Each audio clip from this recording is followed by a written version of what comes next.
galatooma fayyaada arra nama dhabneen nu argame dhiyaatanii nu waan mudanne rooba caamaa waan mudanne ni beektamoo kam mee maaliin mirkaneessitan irra galata rabbi galatooma fayyaada isteejiin ka dubartoota Minisootaati dubartoonni Minisoota sagantaa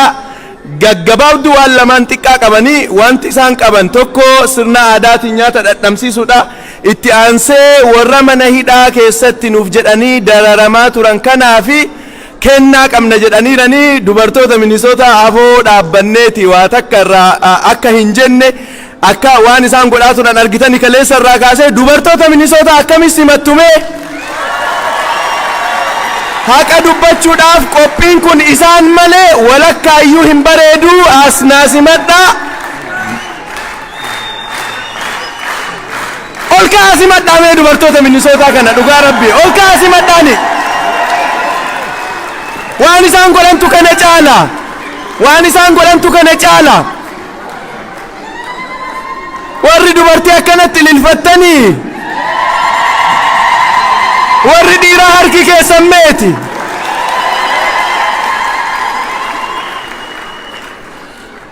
laala asitti illee wal laallatanii hangafaaf maannaan olitti aansee dhaabatanii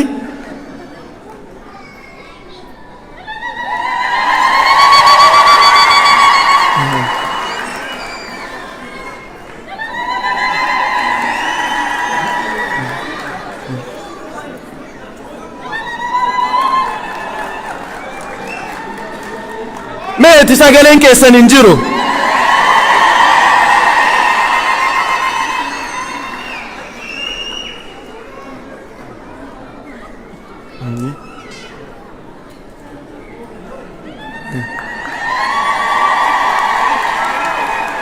hayyee dubartoonni Minisoota nyaata 20 ol qopheessanii iddoo kanatti nyaata dhiyeessuun protookoolii addaraasha kanaa waan hin taaneef saampiluma qofa as baasanii itti lafaanii torbaan lama olitti hojjetaa turani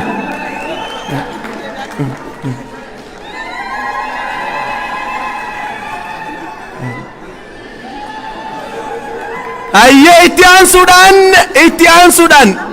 itti aansuudhaan hayyee sirni nyaataa xumurame itti aansuudhaan sirna uwwisaa dubartoonni Minisoota kennaa hayyoota kennaa qopheessani dubartoota Minisoota warra dhiiraa maqaa isin godhan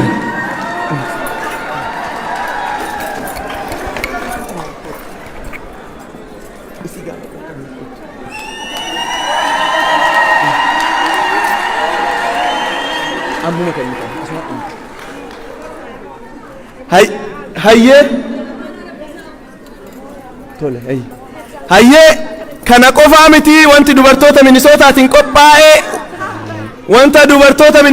qophaa'e waan biraattu jira garana fidaaranii waan irra jedhanii fi waan isaan jedhan irraa dhageettu garana kottu fayyine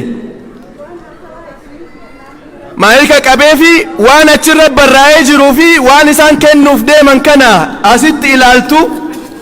dubartootni Minisootaa dhiira Minisootaatti maqaa goote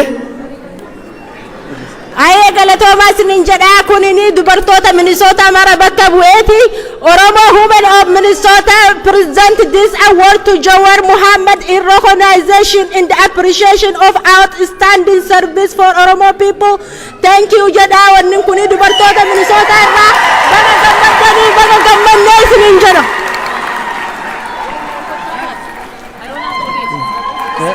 Okay. وما والفكاتا روميانيس وما والفكاتا الرب الريفمي أكما تكون بالريفمي أكما سان تكوتان روميانيس أبو بكالا داف بداسو ما والفكاتا كنت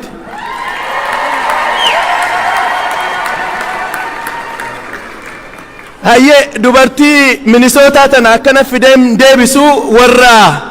بوآ تراني يرويسان نياتو ديدان سنة ولي نياتو ديدان تجراني واتاكا ودندبس ننديمو هادا يبسيتو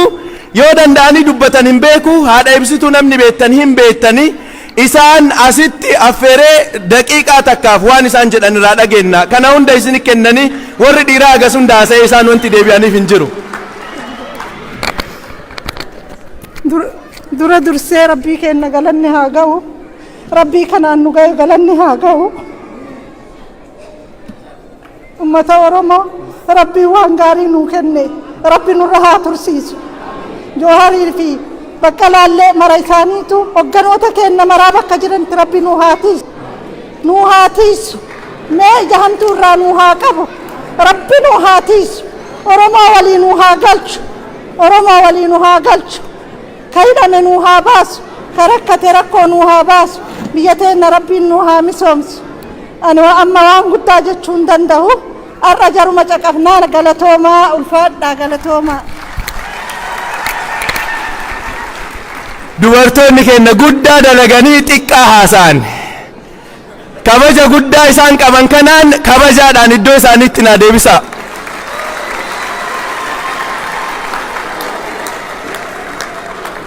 Egaa dubartootuma akkana babbareedanii dhufanii isaan bareechisan kana ammoo ilmaan isaanii Ooyaan Minnesota Legacy Jawar Muhammad keessaa tokko Ooyaan Minnesotas kenna Jawar Muhammadiif obbo Baqqalee kennaniifi waan muraasa akka jedhaniif Ooyaa wajjin immoo the young star politician bucaa lafaa ka'aa jiru kan waan guddaa hojjechuuf deemu Tiger Warquu Ooyaa Minnesota wajjin gara naafeera. Ooyaa Minnesota Tiger Warquu wajjin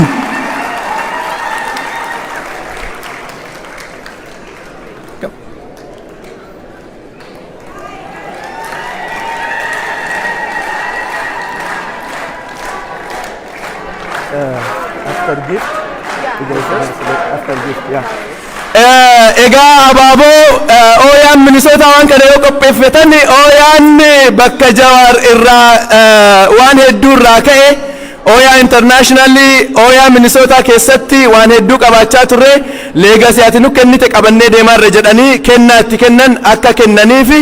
asitti namoota lamaan Ooyaa irraa jiranii waan isaan jedhanistu jira obbo Baqqalaaf obbo Jawaar kennaa kana akka irraa naa fudhatan kabajaadhaan isin gaafanna. Ooyaa Minnesota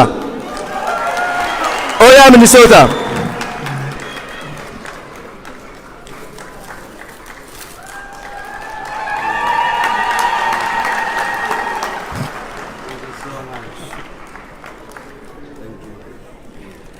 itti aansuudhaan waan muraasa waa'ee Ooyaa Minnesota gaafa karatti baanee sagalee irraa qabnee iyyaa turre hundi afootti warri liid godhaa turan keessa dargaggoota Minnesotaati. Lammiin pirezidaantiin Ooyaa Minnesota waan muraasa akka jedhuu fi achi booda Tiger isin dabarsee sagantaa gara itti aanu ceena.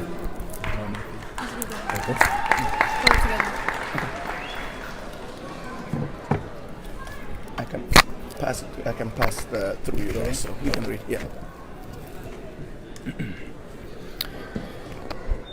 On behalf of the Oromo youth in Minnesota, I would like to start this brief message by giving thanks to Jawar Muhammad and Baqqalee Garbaa for igniting the movement led by the youth. These past 2 years have left an indelible mark on all of us. It's important to call out the progress our people have made.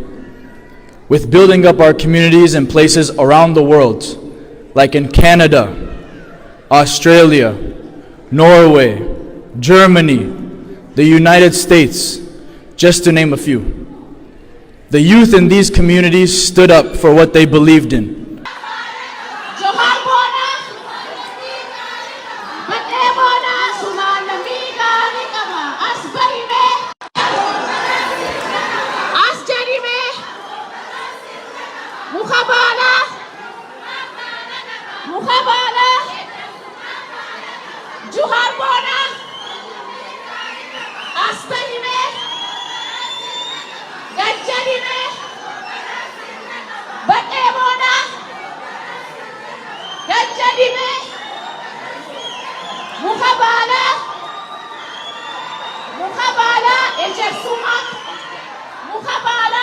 Sumakan,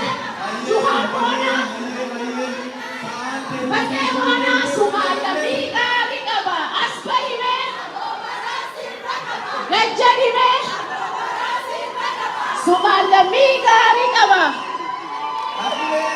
Gajahime,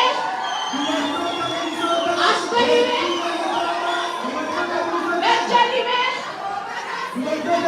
Gajahime.